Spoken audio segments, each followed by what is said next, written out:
luta. Olha para dois irmãos e diga assim: Deus conhece a sua luta. Salmo de número 103.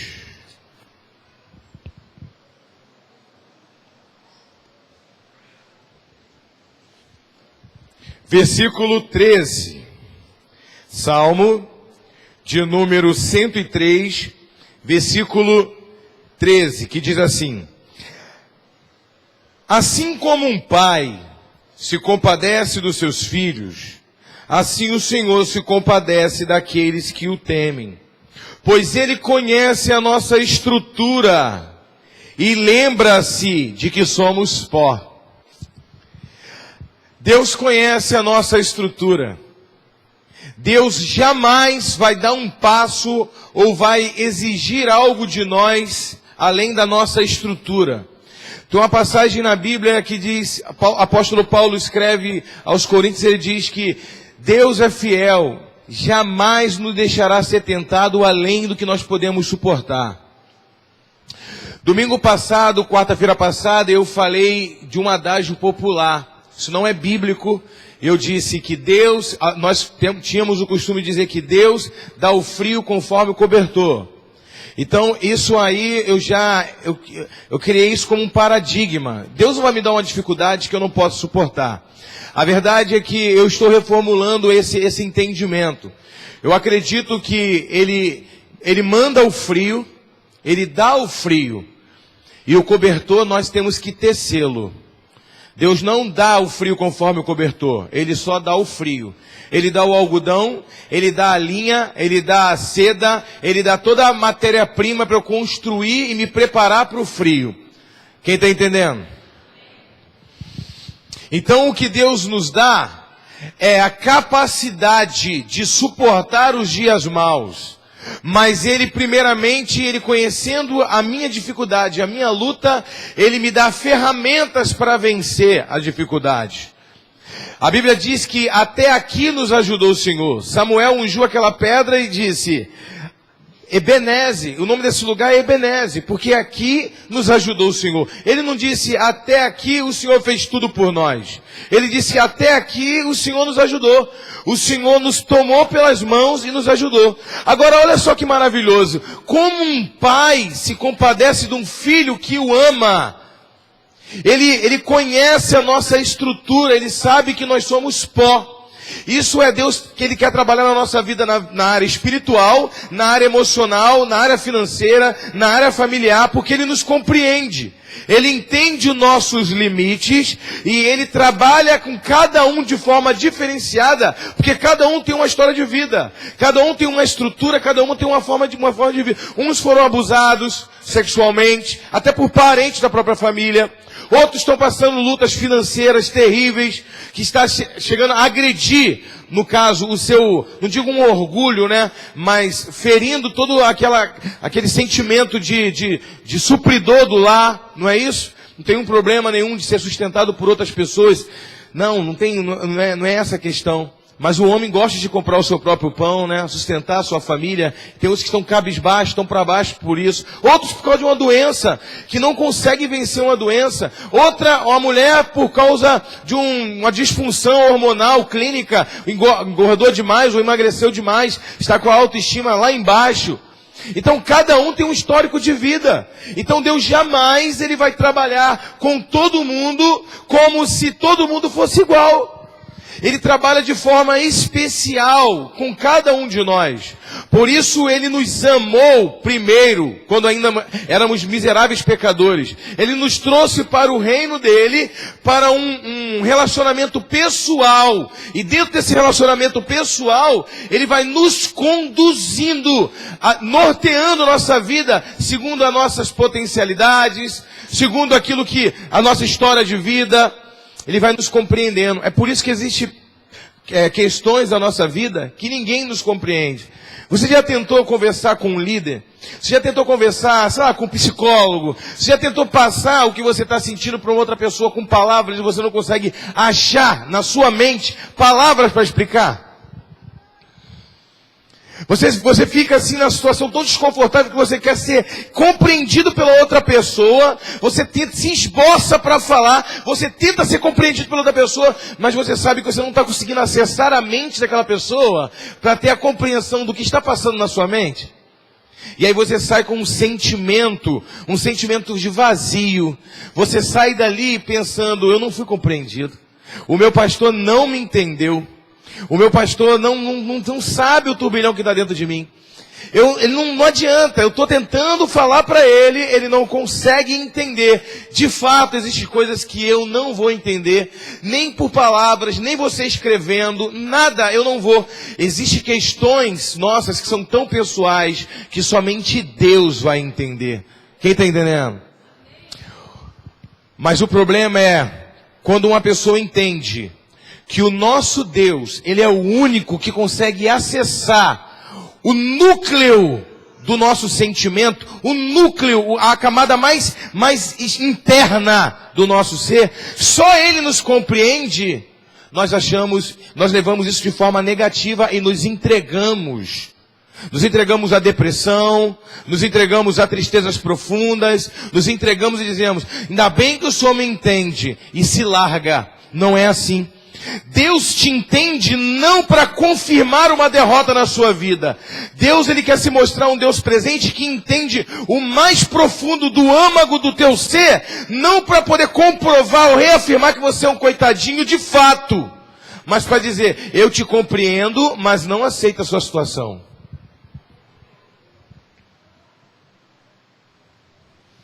Eu te compreendo. Eu te compreender uma coisa, eu aceitar a situação é outra. Só que nós ficamos guerreando, querendo lutar com Deus, dizendo para Deus, o Senhor sabe da minha dificuldade. Deus fica lutando conosco, dizendo, eu te conheço, eu sei da sua dor, porém, você vai avançar, eu vou te levantar desse cataclismo, eu vou te levantar dessa situação, porque não é o fato de eu te conhecer, saber o que você está passando, eu sou o único que te compreendo, não significa que eu estou te dando legalidade para ficar esparramado numa cama, buscando refúgio de alma, querendo dormir o dia inteiro, mas o dia passa mais rápido, porque você está sem objetivo na vida. Deus, olha para o teu irmão e diga, Deus nos ama tanto, que Ele nos obriga a mudar de vida. Quem pode dar uma salva de palmas para o Senhor?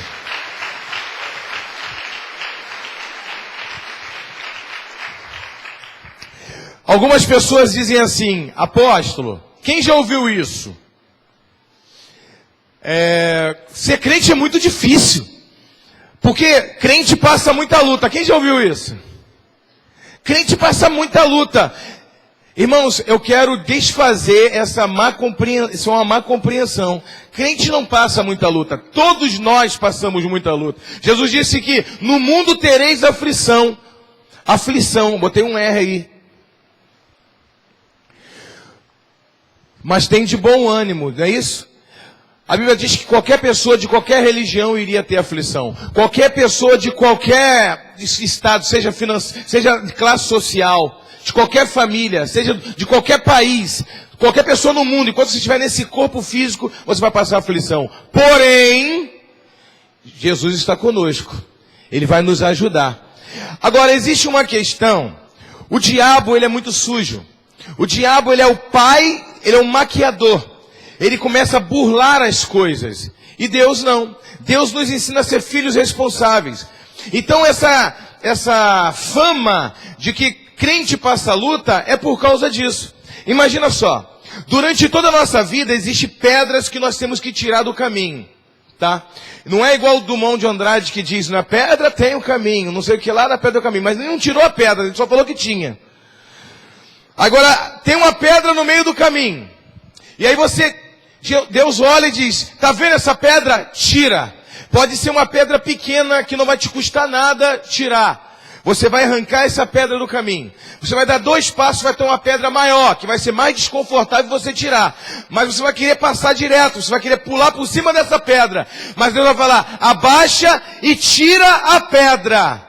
E aí, Ser cristão parece ser difícil, porque toda hora tem que abaixar para pegar uma pedra, tirar uma dificuldade. Tu não passa por cima das dificuldades. Deus, Ele nos ensina a ter responsabilidade. Nós, seres humanos, temos uma inclinação a fugir, a evitar o confronto, evitar dificuldades. Por exemplo, se tem um problema no teu casamento, o ímpio resolve na porta do botequim. Ele, por exemplo, ele acabou de brigar com a esposa. Quer saber? Eu vou pro bar tomar uma cerveja. Como se fosse resolver o problema. Quando ele voltar, o problema ainda existe. Então o mundo diz assim, é muito fácil resolver os problemas. É só fazer de conta que ele não existe. Então você se introduz num mundo de fantasia. Por que as pessoas procuram? Por que nunca existiu tanto pessoas drogadas, viciadas, como nessa geração? Por quê?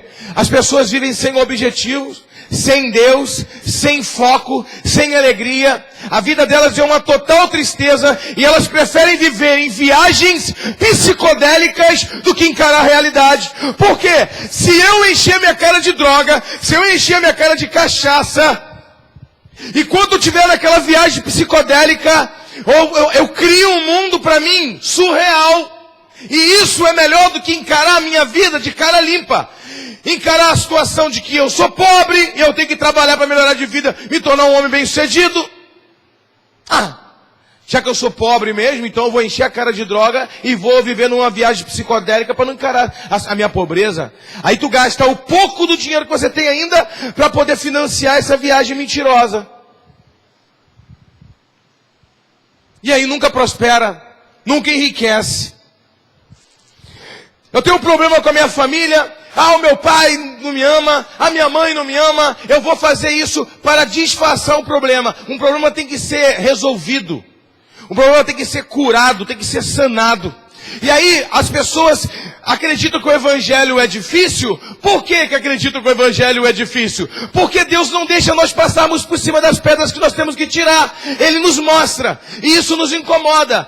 Quando você veio do mundo, 20 anos, 30 anos no mundo, a tua esposa diz que te ama, mas na verdade ela só gosta, só se apoia no seu dinheiro. Os seus amigos dizem que te ama, mas na verdade eles gostam do conforto que você dá para eles. E aí a tua vida está tudo bem. Quando você começa a buscar um evangelho, o Senhor começa a mostrar os problemas na sua casa, que tem que ser resolvido. Problema que você não via, até porque tu nem parava dentro de casa. E agora você tem relacionamento. Você chegava para tua esposa e falava assim, tá brigado? Toma aqui R$1.000, vai pro shopping. Tudo bem, a mulher vai, qual é a mulher que não vai querer? Ela fala assim, não, vou ser maltratada e ainda vou rejeitar o dinheiro? Então, eu vou ser maltratado e vou pegar o dinheiro. Não, também não quero. Eu quero ser só maltratada também, não quero também o dinheiro. Não, ninguém vai fazer. Ela vai pegar, ela vai pro shopping. Quando ela voltar, o problema vai continuar, amigo. Tem vários antídotos para fugir de um confronto. Uma pedrinha pequenininha, ela tem que ser confrontada, tem que ser arrancada. Um dia perguntaram um homem, eu não lembro qual foi o livro que eu li. Depois eu até passo a fonte para vocês, agora eu não tenho de cabeça. Que o autor disse que o filho chegou para a filha mais nova e falou, garota, tá chata demais, chamou ela de chata e ela saiu chorando pro quarto. E aí de repente o pai falou, por que tua irmã tá gritando dessa maneira? Por que tua irmã tá chorando dessa maneira? Nada, por que tu fez com ela? Disse, nada, pai, eu só chamei ela de chata. Mas quando tu chamou ela de chata, você tacou uma pedra nela, uma pedrinha ou um pedregulho? Não, pai, tá aqui uma pedrinha, eu chamei ela de chata. Não era o motivo dela sair gritando dessa maneira. O pai perguntou, você vai lá no quarto e pergunta para ela. Não é o que você acha. Você vai perguntar para ela, quando eu te chamei de chata, eu te taquei uma pedra, uma pedrinha ou um pedregulho? Vai lá na sua irmã. E ele foi. Quando chegou no quarto, chamou a irmã para conversar, para dialogar e falou, minha irmã, primeiramente desculpa te ter chamado de chata. Mas eu quero te dizer, quando eu te chamei de chata, eu te taquei uma pedra, um pedregulho ou uma pedrinha? Um pedregulho! Me desculpa, eu não sabia que isso te ofendia tanto. Então, cada um tem uma estrutura, meu.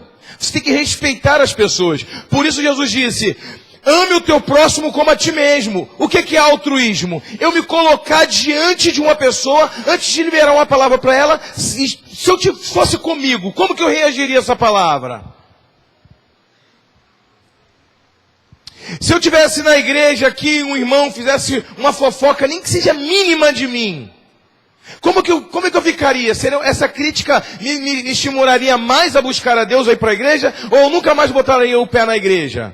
Aí você vai medir isso, essa palavra. Agora você vai multiplicar a intensidade dessa palavra e vai apresentar essa palavra como na sua mente, estampar na tela da sua mente como se fosse o seu pai ou a sua mãe, que tu está há mais de 2 anos orando para eles vir na igreja, visitar a igreja para ver se são libertos. No dia que o teu pai consegue vir na igreja, alguém faz uma grosseria para ele dentro da igreja e ele nunca mais bota o pé. Agora tu vai transferir a palavra que você deu para um irmão e vai imaginar uma outra pessoa fazendo isso com a tua mãe, que tu está orando e jejuando por ela 2 anos para se converter, e finalmente ela aceitou o convite de vir na igreja.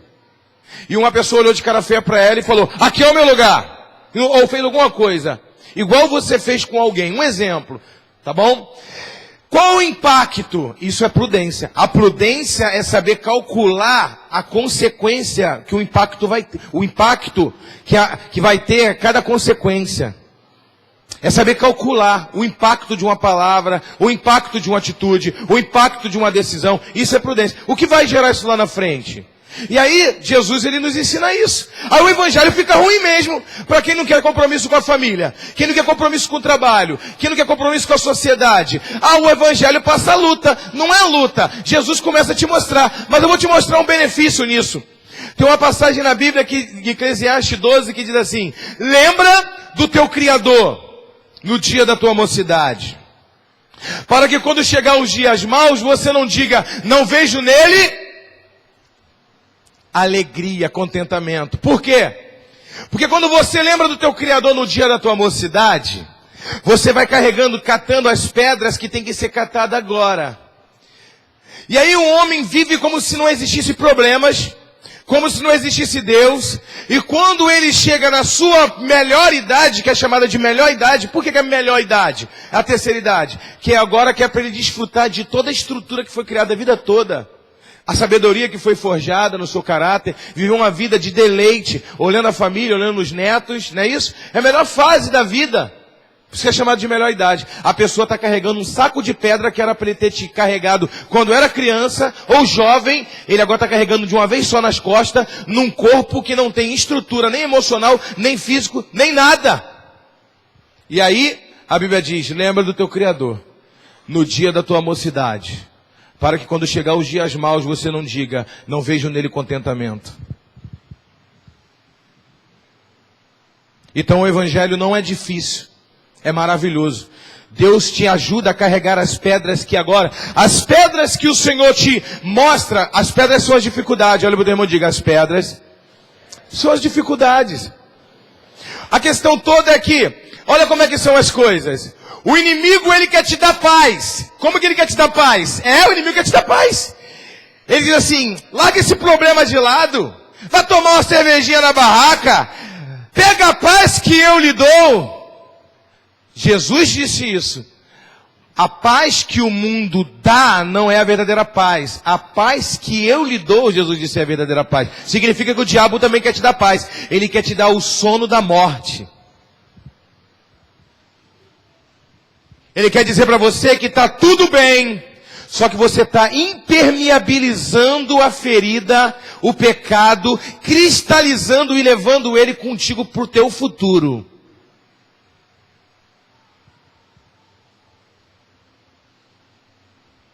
Ele quer que você viva de maneira irresponsável, como se tudo isso fosse fictício, e que o pastor fosse um homem retrógrado, um homem que fica abrindo um livro de 2000 anos atrás, querendo nos ensinar regras atuais, usando um livro de 2000 anos atrás, que tudo é muito pesado, que não pode, que não é esse, que outro. É uma geração que não sabe submeter a regras.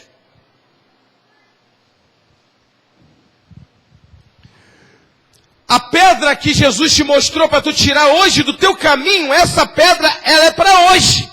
Então você tem estrutura para tirar essa pedra hoje. Com 80 anos você não conseguirá pegar uma pedra que era para tu pegar com 20 anos de idade. Por isso ele disse, lembra do teu Criador no dia da tua mocidade. Porque quando você estiver mais velho, irmãos, com a vida toda, com todas as estruturas da sua vida comprometida, emocional, financeira. Por que financeira? Porque se um homem que não conhece a Deus, ele desperdiça dinheiro com prostitutas, vício, droga. Quando ele perder a família por causa da arrogância, ignorância, falta de amor, falta de tempo, compreensão, ou até mesmo pecado. Quando ele perder a saúde, quando ele tiver com todas as suas estruturas já comprometidas, saúde, porque perdeu noite de sono na farra, ou porque se deu demais ao trabalho e não teve saúde, comprometeu a alma e o corpo, doença psicossomática. Alma desestruturada, desorganizada, todas as áreas da sua vida comprometida, a única área que vai ter restauração lá na frente é a espiritual. Porque a salvação é dom de Deus, não vem de homem. As outras não tem como ser restaurada, por isso que não tem como trazer a alegria. A minha avó, meu avô dizia assim, para que isso meu avô falava há 30 anos atrás. Ele dizia assim, para que essas mulheres ficam esticando a cara, fazendo plástica, fazendo aquilo outro? Meu avô dizia, tá? Eu não tenho esse pensamento não.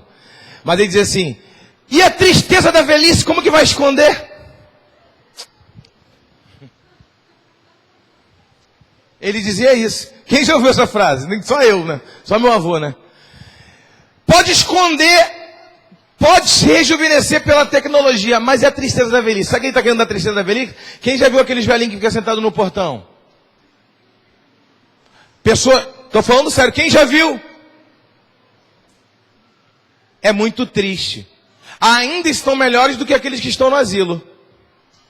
Quando uma pessoa vai para um asilo, ela se sente uma pessoa morta, viva, fora do seu tempo. Ninguém tem paciência para conversar com ela. Uma pessoa que aprendeu tanto com a vida, não é isso? Uma pessoa que tem tanta coisa para dar, mas ninguém quer conversar com ela. Você nunca reparou isso? Ninguém tem paciência para sentar e ouvir a história daquela pessoa. O timbre de voz dela está deturpado. De velhinho. E a pessoa, tu não tem paciência nem para esperar ela concluir a palavra dela. É a tristeza da velhice. Mas tu já viu velhos que chegam na melhor idade falando de cabeça erguida, que todo mundo senta perto dele, quer ouvir ele, todo mundo senta perto dele, quer sentar aos pés dele, quer aprender, ele é descontraído, ele não está fora do tempo dele. Baixa um zap pra mim, um Facebook aí, olha o meu perfil, curte minha página lá, é totalmente atualizado. Olha pro teu irmão e diga, lembra do teu Criador, no dia da tua mocidade, para quando chegar os dias maus, você não diga, eu não tenho nele contentamento. Quem está entendendo? Então dê uma salva de palmas para o Senhor Jesus. Eu falei para Deus, Senhor, eu quero chegar aos 80. A veinha. Eu viu que eu marquei a posta lá no Facebook, a veinha fazendo flexão? Eu falei, quero você uma veinha serelepe desse jeito assim. Assim. Pulando, marchando, fazendo agachamento. É isso aí. Sabe por quê? As pessoas parecem que estão perdidas fora do seu tempo. Quando nós buscamos o Senhor nos dá sabedoria, inteligência emocional. Ele vai nos tratando por dentro. Ele vai tratando todas as estruturas da nossa vida familiar. Nós vamos sendo ajustados. Nós não ficamos fora do tempo. Pessoas falam, na minha época, quando na minha época? Que minha época? Eu estou vivo, a minha época é agora. Então pode dar uma salva de palmas na minha época. Que minha época? Eu sou privilegiado. Eu fui de telefone da época que o camarada podia mandar uma mensagem de texto. Que esse telefone manda mensagem de texto. R$2 era uma mensagem. Tinha jogo da cobrinha, não era isso? E eu sou da época do smartphone. Eu não sou da época do jogo da cobrinha. Eu vi ele surgir. Eu sou da época, eu sou da época do smartphone. Do iPad, do iPod, do iPin. Amém? Dá uma salva de palmas para o Senhor. Glória a Deus. Eu não posso me conformar. Sabe o que é isso? Você busca o Senhor e Ele vai te estruturando. Se é Ele que multiplica a ciência, se é Ele que dá sabedoria, a Bíblia diz que o Senhor, aqueles que temem o Senhor, os jovens teriam visões, mas os velhos sonharão. É melhor sonhar do que ter visão. Porque visão você tem hoje, amanhã tu perde. Mas sonho nunca morre. Quem pode dar uma outra salva de palmas? Glória a Deus! Aleluia! Então a promessa é que os velhos teriam sonhos. Então por quê? Porque você entregou a sua vida, toda a sua estrutura na mão do Senhor. Agora apóstolo, se um homem estiver velho, e ele conheceu o Senhor velho, irmãos, faça um julgamento. A Bíblia diz que eu não posso julgar o meu irmão. O que passa na mente dele, os pensamentos dele, a intenção do coração dele. Mas julgamentos justos daquilo que você vê, você pode julgar. Por isso que existe o juízo. Como que Deus vai tratar de feridas na alma de uma pessoa que era para ser curada quando ele tinha 25 anos de idade, e ele deixou essa ferida se alastrar e hoje ele tem 70, como é que Deus vai curar? Quem já viu aqueles casos de pessoas que a doença já está comprometendo grande parte do corpo, o médico diz, eu não vou submeter essa pessoa ao tratamento, porque se eu submeter essa pessoa ao tratamento, ela não vai resistir e vai morrer.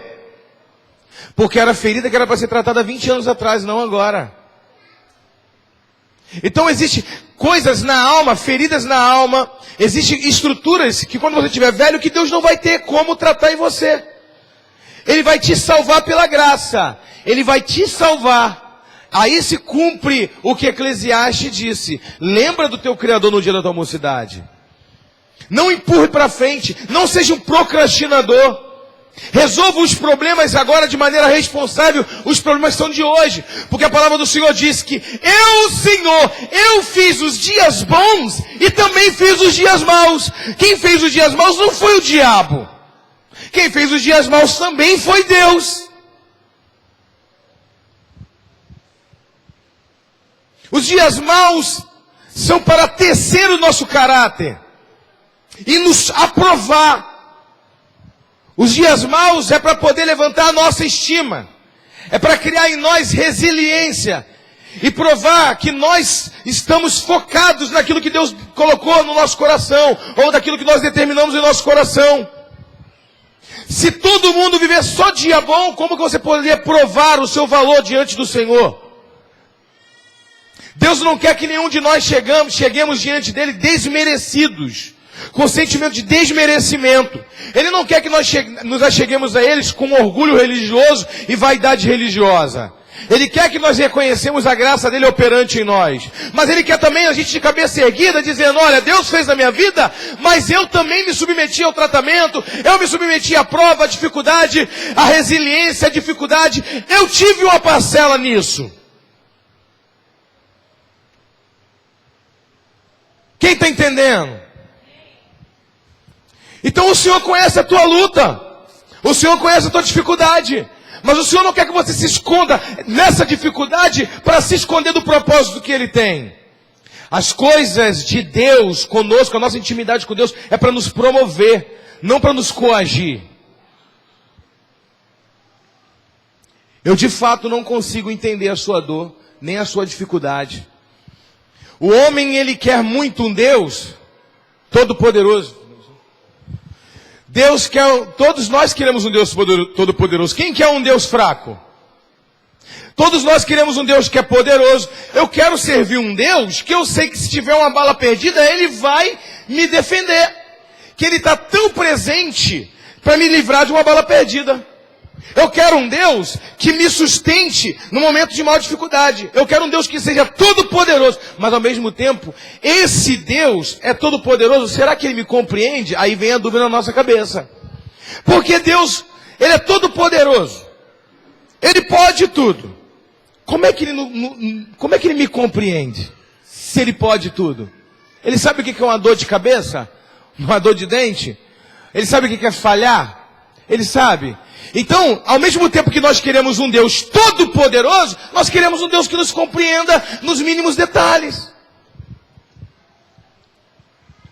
Parece que esse Deus, ele nos serve para nos suprir, para nos compreender, ele não serve.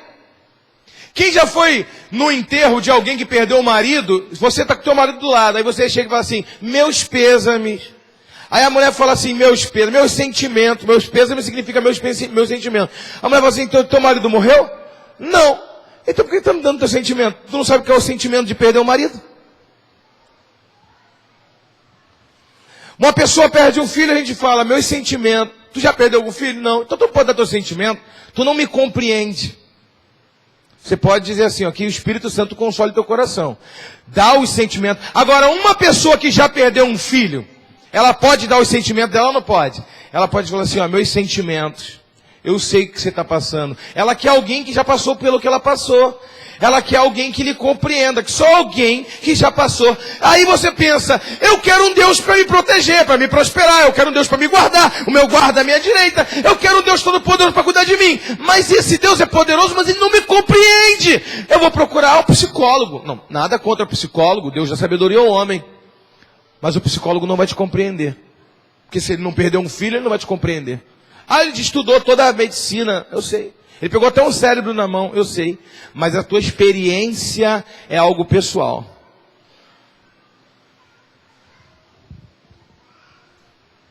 Quem está entendendo? Só Deus vai te compreender. E aí, ele enviou o seu filho, chegou à plenitude do tempo, Gálatas 4:4. Deus enviou o seu filho nascido de mulher sob a lei para redimir aqueles que estão debaixo da lei. Ele se esvaziou de toda a sua glória, se fez homem, se fez servo, como servo obediente até a morte e morte de cruz. Ele se fez homem, sentiu a dor que você sente. Deus Pai perdeu um filho, se você perdeu um filho. Ele morreu, ele sentiu dor de dente, ele passou fome, ele ficou 40 dias no deserto. Ele passou tudo que qualquer ser humano poderia passar, só para nos compreender empiricamente. Agora você pode ter um Deus que é todo poderoso para te prosperar e te guardar, e também tem um Deus que te compreende, que passou tudo que você pode para ter passado. Uma salva de palmas para o Senhor. Porque se Jesus Cristo viesse aqui nessa terra só para morrer e fazer propiciação pelo pecado, ele poderia ter vindo com 30 anos e ter morrido e ter cumprido o propósito dele. Mas ele quis nascer, ser criado como homem para nos compreender de prática. Não para provar para ele mesmo, não, que ele era capaz, mas para que não houvesse dúvida no nosso coração. Porque se você enfatizar um Deus que é soberano nas regiões celestiais, que pode tocar as coisas físicas, ele sendo espírito, é muito complicado para o nosso corpo físico, com a mentalidade física, entender um Deus que pode trazer à existência coisas físicas se ele é espírito. Ele não se pode tocar. Da onde que sai algo físico de algo espiritual? Então você pode dizer, ele pode ser Deus soberano, ele pode reger todas as forças espirituais, mas ele não tem poder sobre as coisas físicas. Ele não compreende o que eu passo fisicamente. E aí ele se faz homem, não para provar para ele que era capaz, mas para que nós possamos confiar mais nele. Um Deus humilde, que se fez pequeno para nos tornar grande.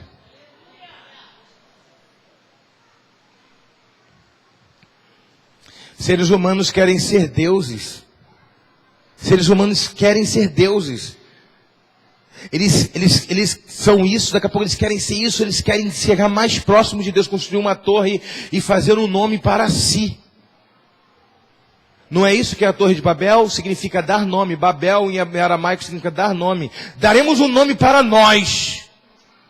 O homem tem um desejo de querer se parecer com Deus.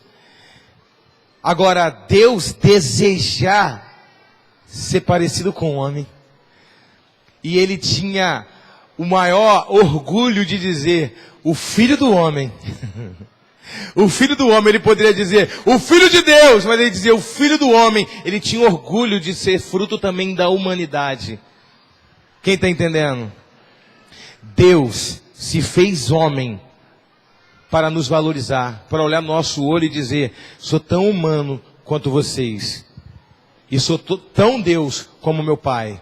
mas agora eu estou num estado como o de vocês. Eu te compreendo, compreendo a sua dor, compreendo a sua dificuldade, compreendo a sua tristeza, te compreendo, mas não aceito a situação que você está. Não te entrego à depressão, não te entrego à dor, não te entrego às lutas, não te entrego. Deus conhece as lutas que você está passando dentro da sua casa. Porém, você está passando um problema familiar, um problema com sua esposa, um problema na sua família. Só que você está lá. Sabe quando tem um problema, um furdunço, você não sabe nunca de onde que tá, quem está errado, quem está certo? Existe um problema. Aí você fica, o problema é da minha esposa, o problema é meu. De quem é o problema? Nunca é resolvido, porque o ser humano, cada um tem o seu ponto de vista. Quem está entendendo? Então o Espírito Santo, ele usa alguém para te discipular, te ensinar, mostrar o teu erro para sanar o problema. Quem já foi no centro de Nova Iguaçu e tem aqueles caras da ótica que fica te entregando papel? Ótica, exame grátis. Quem? Levanta a mão. Todo mundo, né? Sabe o que eles estão fazendo ali? Cada um está defendendo o seu ponto de vista.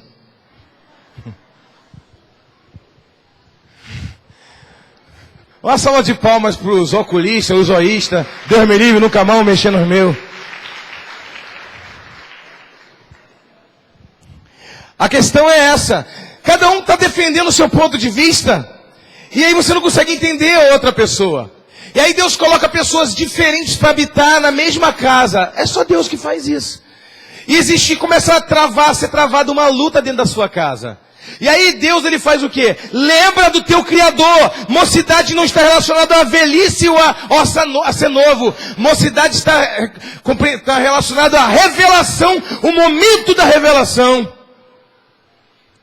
Se Deus te revelou a palavra dele com 40 anos, para você a revelou. Se ele te revelou a 50, a você a revelou. Agora, se ele te revelou há 20 anos, com 20 anos de idade, e você desprezou a revelação, lembra do teu Criador no tempo em que foi lhe revelada a palavra.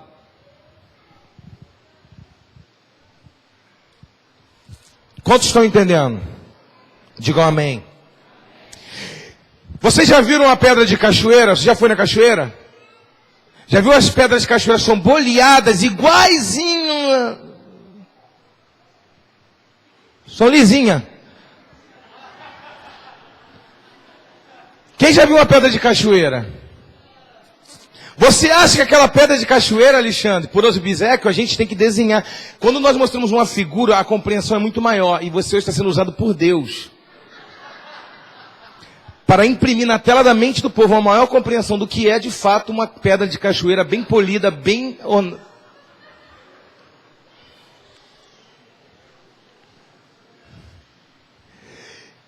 Uma pedra, ela tem aresta, irmão, ela tem pontas. Não existe pedras sem ponta. Todas elas têm pontas. O problema é quando tu chega na cachoeira, tu vê uma pedra tão bonita que quer até levar para casa. Não é isso, minha filha? Aí tu viu uma pedra de cachoeira dessa lisinha, por favor, vai estar na minha estante. A verdade é que a pedra tem ponta. E aí uma fica batendo na outra durante muito tempo. As águas passam. O que são as águas? A vida. Aquela água passa, aquela situação passa, ela não volta mais. Mas a pedra fica ali, batendo uma na outra.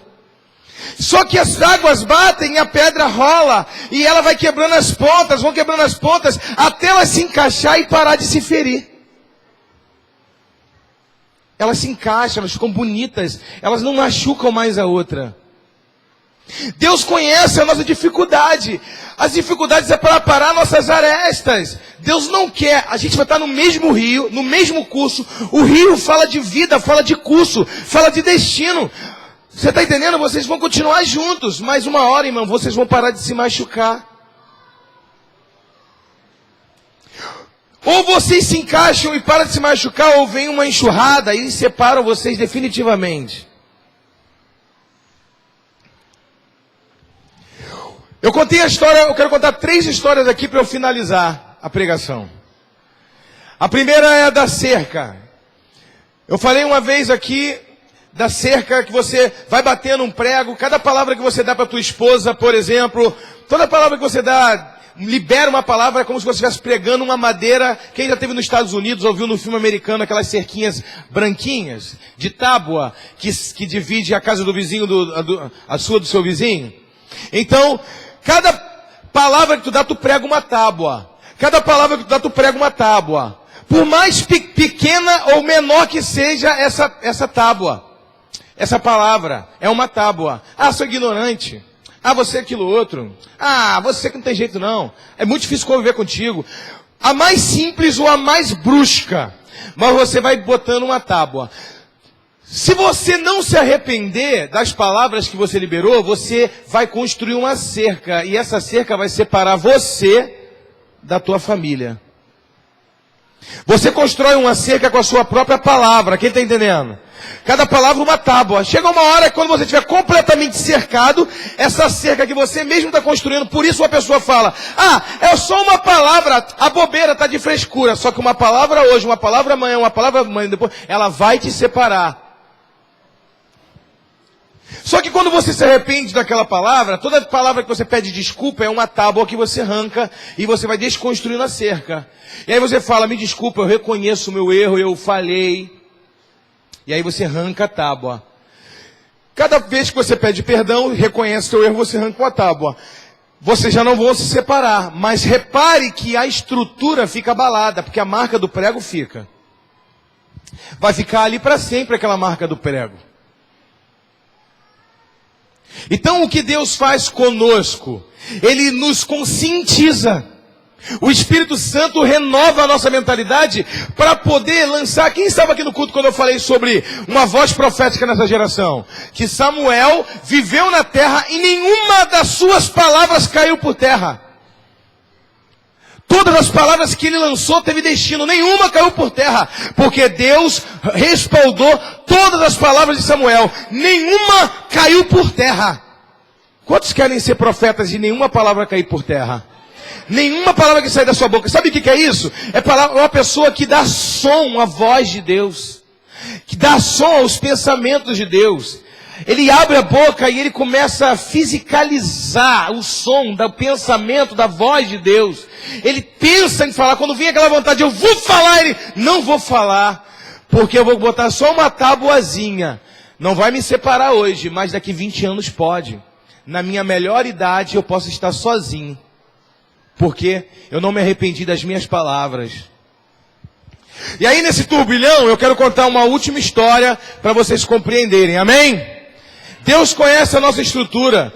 É uma história muito conhecida, eu quero contar ela novamente, porque eu já contei 300 vezes, eu quero contar novamente. Porque sempre tem um convidado. Quero contar a história do saco de biscoito. Quem dá uma salva de palmas para a história do saco de biscoito? E aí Deus fala para você assim, olha, eu quero te mostrar o teu erro. Eu quero entrar na sua casa, mas você está igual o vendedor de plano de óculos, quer defender o seu ponto de vista, não consegue enxergar o ponto de vista do outro, não tem altruísmo. E a briga vem, Satanás ele somente bota uma intriga e o quebra-pau começa e você fala, meu Deus, eu não aguento mais essa luta, eu não aguento mais essa dificuldade, até quando? Deus diz, eu tenho a solução, a minha palavra no seu coração vai transformar a tua mentalidade e vai resolver isso. Vocês vão entrar num sincronismo. Como as pedras da cachoeira, vocês vão se encaixar. Vai dar tudo certo.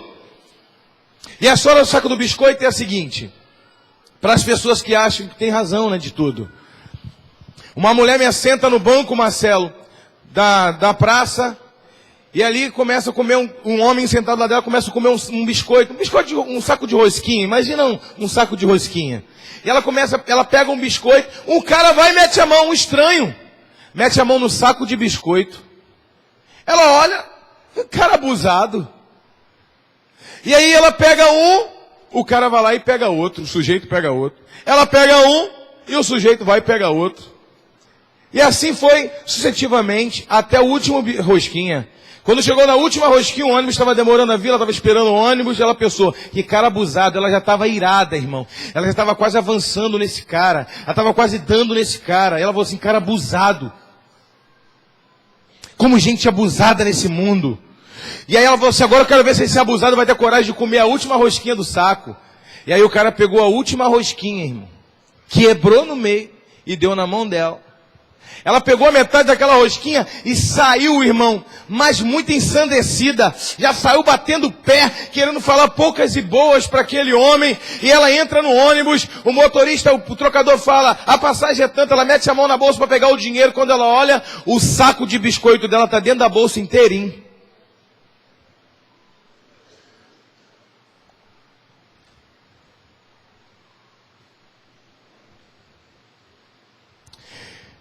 Salomão disse assim: bem-aventurado o homem que não se precipita ao falar.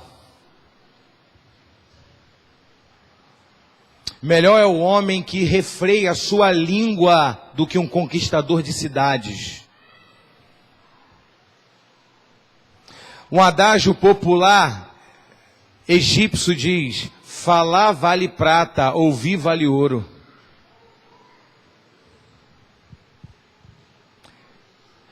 Essa mulher pudesse, ela desceria do ônibus para pedir perdão. Ainda bem que ela não ofendeu o homem, né? Porque o tempo todo ela estava comendo o biscoito do homem e achando que estava com toda a razão. Agora você imagina se ela quebra um pau e diz: seu abusado, tu tá comendo o meu biscoito. Você é isso, você é aquilo outro. Cara, moça, esse biscoito é meu.